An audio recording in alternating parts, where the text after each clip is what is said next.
50 لوگوں کی ایک چھوٹی سی غلطی ایک جیتی ہوئی جنگ کو ہار میں بدل سکتی ہے۔ جنگ احد میں یہی ہوا۔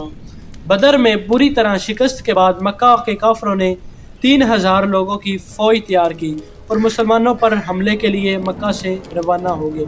مسلمانوں نے بھی مدینہ کے ڈیفنس کے لیے 1000 صحابہ کی فوج تیار کی۔ اب پھر وہی بدر والا سسٹم تھا کہ کافروں کی فوج مسلمانوں سے 3 گنا زیادہ بڑی تھی۔ اس مرتبہ مکہ کی فوج میں ایک اور ینگ اور ٹیلنٹڈ لڑکا اور بھی تھا جس کا نام تھا حضرت خالد بن ولید۔ رسول اللہ صلی اللہ علیہ وسلم نے مدینہ کے اندر رہ کر لڑائی کرنے کا مشورہ دیا، لیکن زیادہ صحابہ نے کہا کہ ہمیں مدینہ سے نکل کر اوپن ڈیزرٹ میں لڑائی کرنی چاہیے۔ تو رسول اللہ صلی اللہ علیہ وسلم نے اپنی رائے چھوڑ کر صحابہ کی رائے مانی اور مدینہ سے 1000 صحابہ کا لشکر روانہ ہوا۔ تو رسول اللہ صلی اللہ علیہ وسلم نے اس فوج کو 3 گروپس میں ڈیوائیڈ کیا: مہاجرین، اوس اور خزرج۔ 1000 صحابہ میں صرف 100 کے پاس ہی باڈی، آرمر اور شیلڈز وغیرہ تھے اور صرف 50 گھوڑے تھے۔ اس کے مقابلے میں 3000 مکہ کی فوج آ کر احد کے مقام پر رکی اور مسلمانوں کا انتظار کرنے لگی۔ اس فوج کے سینٹر کے ابو جہل کے بعد مکہ کا نیا سردار ابو سفیان لیڈ کر رہا تھا۔ ان کے لیفٹ سائڈ پر ابو جہل کا بیٹا اکرمہ اور رائٹ سائڈ پر 33 ایئر اولڈ حضرت خالد بن ولید گھوڑوں سے کے ساتھ لیڈ کر رہا تھا۔ مکہ کے 3000 فوجیوں سے لڑنے کے لیے جب 1000 صحابہ احد پر پہنچے تو عبداللہ بن ابی سب سے بڑا منافق نے کہا کہ ہم تو نہیں لڑیں گے بھائی، یہ تو خودکشی ہے۔ عبداللہ بن ابی اور اس کے 300 ساتھی مسلمانوں کی فوج سے الگ ہو گئے اور یہ ایک پری پلان سازش تھی یا جو بھی تھا۔ اب مسلمان صرف 700 رہ گئے تھے اور ان کے سامنے 3000 کی فوج کھڑی تھی۔ رسول اللہ صلی اللہ علیہ وسلم نے 50 تیر انداز کو اس پہاڑ کے اوپر بھیجا تاکہ مکہ والے پہاڑ کے پیچھے سے حملہ نہ کر سکے، اور ان 50 لوگوں کو کلیئر آرڈر دے دیے کہ اگر تم دیکھو کہ مسلمان جنگ جیت چکے ہیں تو تم نے پہاڑ سے نہیں اترنا، اور اگر تم دیکھو کہ مسلمان جنگ ہار چکے ہیں اور پرندے ان کے جسموں کے گوشت کھا رہے ہیں تب بھی تم نے اپنی جگہ سے نہیں ہلنا۔ آخر کار کافروں کی فوج سے ایک بندہ سامنے آیا اور مسلمانوں کو چیلنج کیا۔ حضرت علی نے جا کر اس کو پھر اس کا بھائی سامنے آیا اور حضرت حمزہ نے اس کو بھی ختم کر دیا۔ پھر وہاں سے آتے گئے اور مسلمان ساروں کو مارتے رہے۔ اسی کے ساتھ دونوں فوجوں نے حملہ کر دیا۔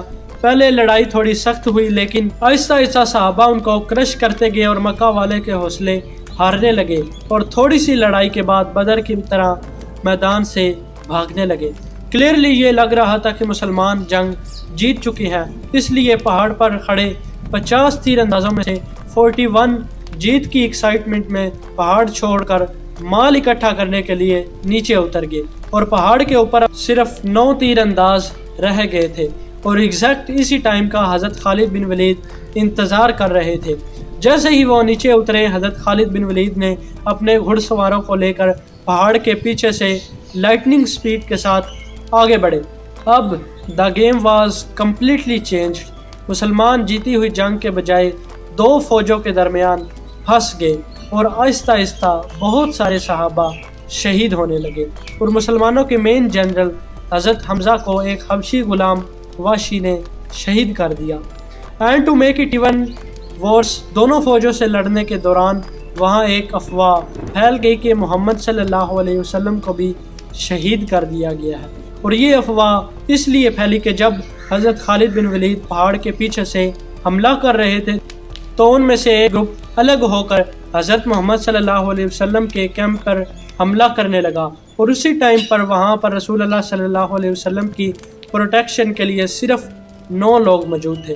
لڑائی یہاں تک گئی کہ رسول اللہ صلی اللہ علیہ وسلم کے دانت مبارک شہید ہو گئے، لیکن حضرت طلحہ اور باقی صحابہ نے ان کو بچائے رکھا۔ 9 ڈیفینڈر میں سے 7 جب شہید ہوئے تو کافروں کو لگا کہ انہوں نے رسول اللہ صلی اللہ علیہ وسلم کو بھی شہید کر دیا ہے، کیونکہ انہوں نے مصعب بن عمیر کو شہید کیا تھا جن کی صورت رسول اللہ صلی اللہ علیہ وسلم سے بہت ملتی جلتی تھی۔